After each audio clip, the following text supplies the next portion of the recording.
Om Swastiastu. Baik, di sini saya akan mempresentasikan hasil proposal dari bisnis yang saya buat, yaitu bisnis usaha aksesoris manik-manik. Yang dimana aksesoris adalah benda-benda yang dipakai oleh seseorang untuk mendukung atau menunjang penampilannya. Aksesoris yang kami buat adalah aksesoris dari bahan manik-manik. Sejak dahulu, manik-manik sudah digunakan sebagai aksesoris, apalagi baru-baru ini lagi ngetren aksesoris manik tidak hanya digunakan di kalangan anak-anak saja, namun dari remaja, bahkan orang tua pun masih menggemari aksesoris ini. Terdapat berbagai macam aksesoris yang kami buat, yaitu gelang, kalung, cincin, dan strap handphone. Penggunaan manik-manik ini dipilih karena bahan tersebut mudah dijumpai. Aksesoris yang terbuat dari manik-manik akan lebih awet dan tahan lama untuk digunakan pada waktu yang lama dengan harga yang pas di kantong. Namun, kelemahan dari manik-manik adalah warnanya yang semakin lama akan semakin pudar. Jika terkena air dalam jangka lama, maka dari itu disarankan saat akan cuci tangan atau aktivitas yang berhubungan dengan air, lebih baik dilepas terlebih dahulu. Nah, selanjutnya ada nama bisnis plan, yang dimana nama dari bisnis aksesoris manik-manik yang saya buat yaitu Beads by Alet, yang mempunyai makna menekankan kebahagiaan dan kesenangan yang diberikan oleh aksesoris manik buatan Della. Alasan saya memilih nama ini yaitu saya ambil dari nama saya sendiri agar menciptakan ikatan personal dengan pelanggan.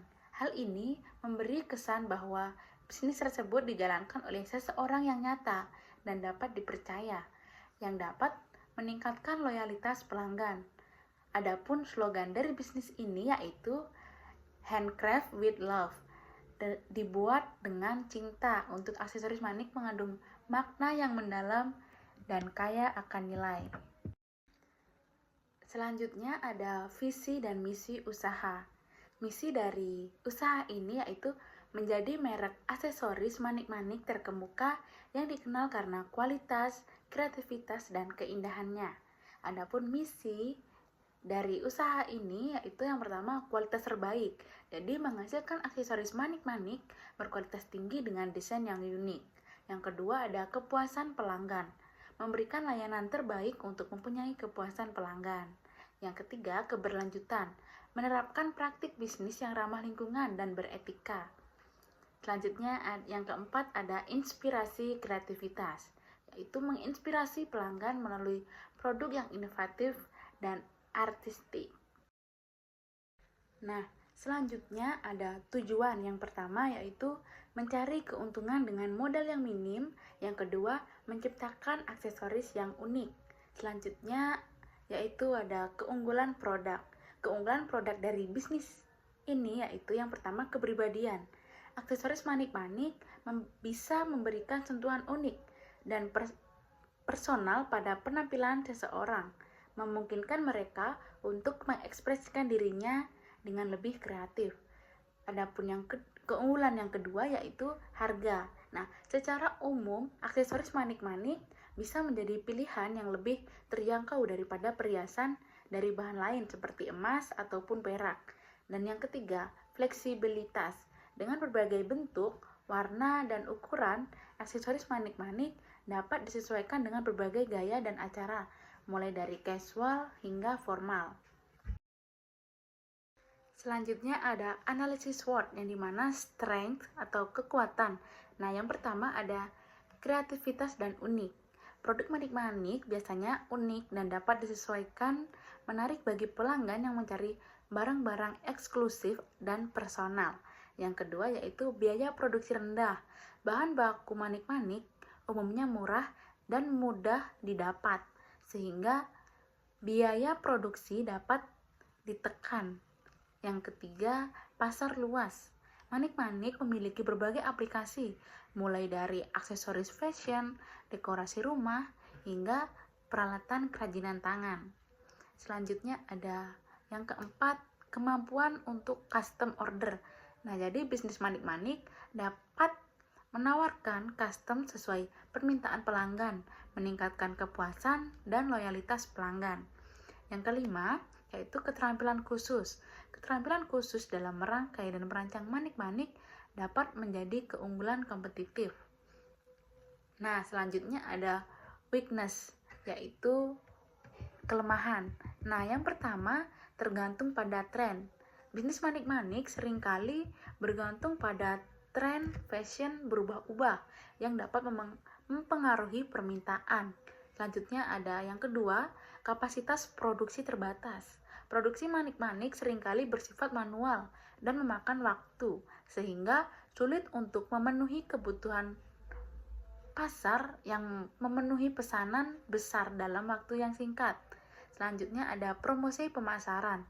Jika tidak memiliki strategi pemasaran yang kuat, sulit untuk memperkenalkan produk kepada pasar yang lebih luas.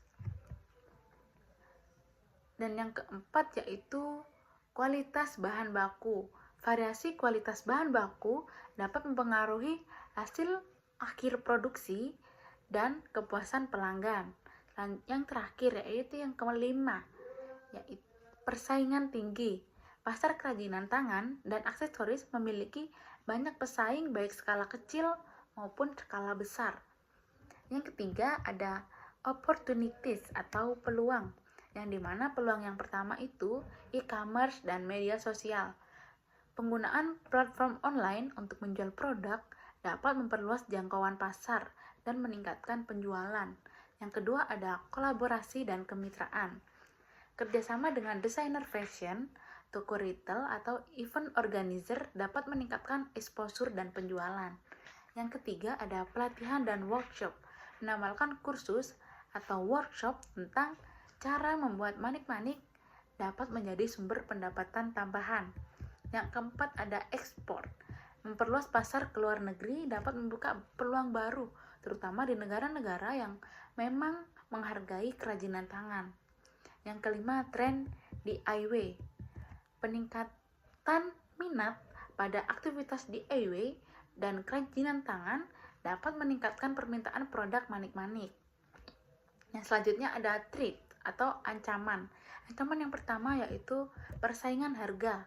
Kompetitor yang menawarkan harga lebih murah dapat menarik pelanggan potensial. Yang kedua ada perubahan tren. Perubahan tren fashion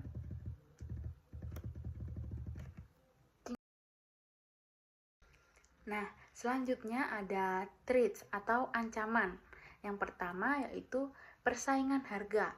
Kompetitor yang menawarkan harga lebih murah dapat menarik pelanggan potensial. Yang kedua ada perubahan tren. Perubahan tren fashion yang cepat dapat menyebabkan produk manik-manik menjadi usang. Yang ketiga, masalah pengiriman.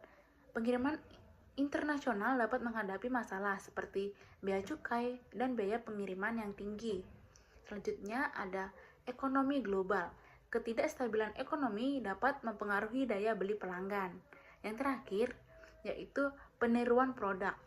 Produk manik-manik yang ditiru dapat mengurangi eksklusivitas dan nilai produk asli. Nah, selanjutnya ada analisis produksi yang dimana di sini yang pertama itu proses produksi produk. Langkah-langkahnya yaitu yang pertama menyiapkan alat dan bahan. Adapun alat dan bahan yang digunakan yang pertama ada gunting, yang kedua tali elastis, yang ketiga manik-manik, yang keempat bandol.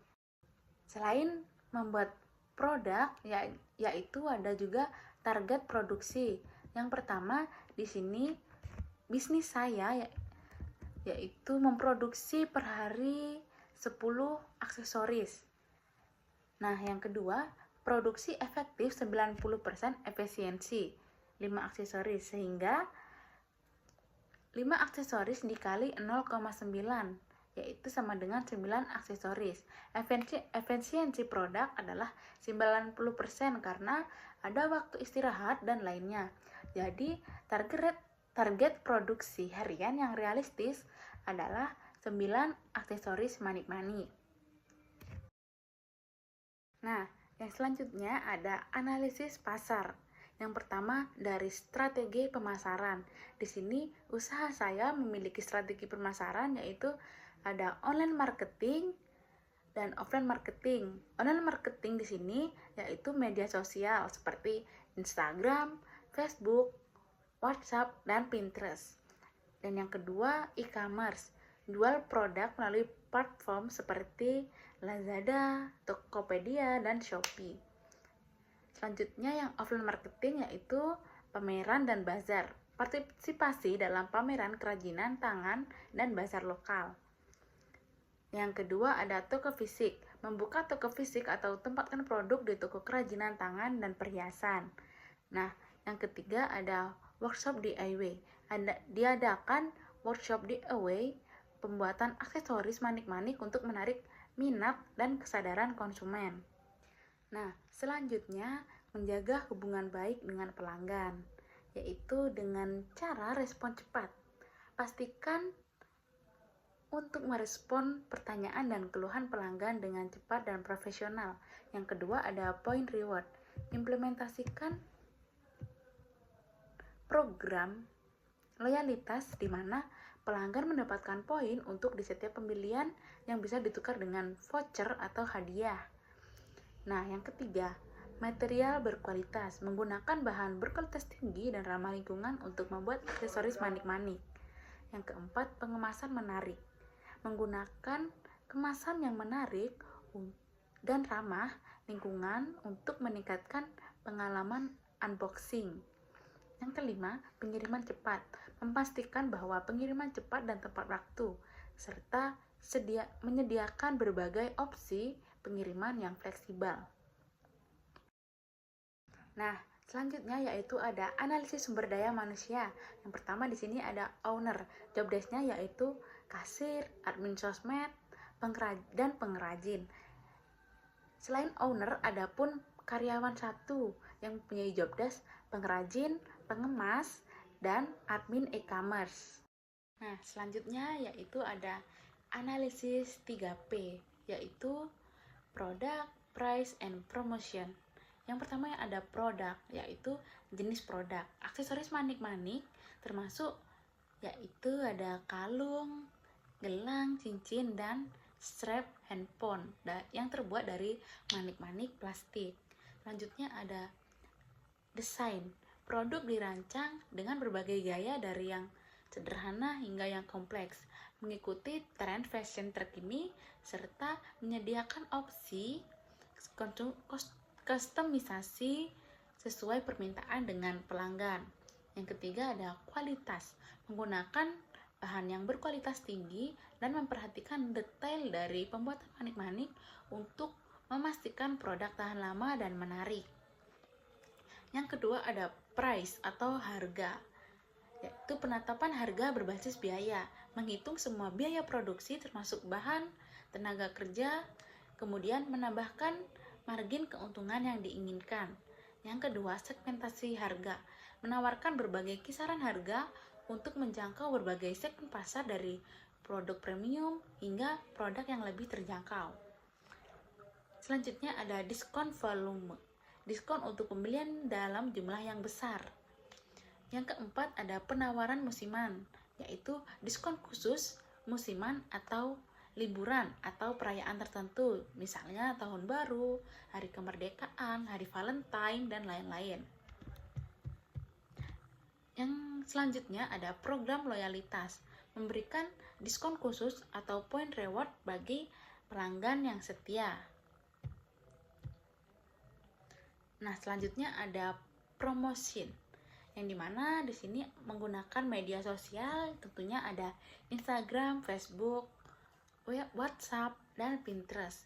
Yang kedua juga ada e-commerce, menjual produk melalui platform seperti Lazada, Tokopedia, dan Shopee. Nah, selanjutnya ada aspek keuangan, yang dimana di sini jumlah modal yang dikeluarkan dalam membuat produk dalam sekali produksi, yaitu sebesar Rp91.000 dengan detail yang tertera. Nah, selanjutnya ada perhitungan keuntungan, yang dimana Dalam perhitungan keuntungan ini, saya mengurangi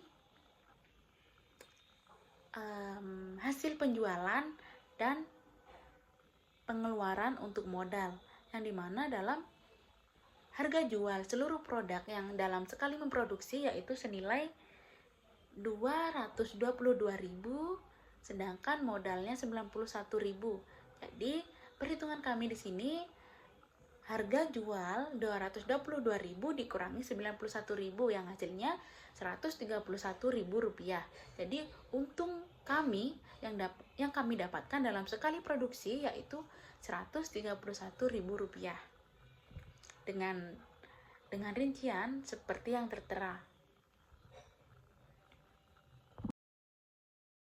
Nah, dari usaha kerajinan tangan manik-manik yang merupakan bisnis yang menarik bagi saya dan memiliki potensi yang besar, dalam proses proposal usaha ini saya telah menguraikan rencana bisnis yang saya buat, yaitu mulai dari analisis pasar dan strategi pemasaran yang akan kami terapkan untuk memasuki pasar.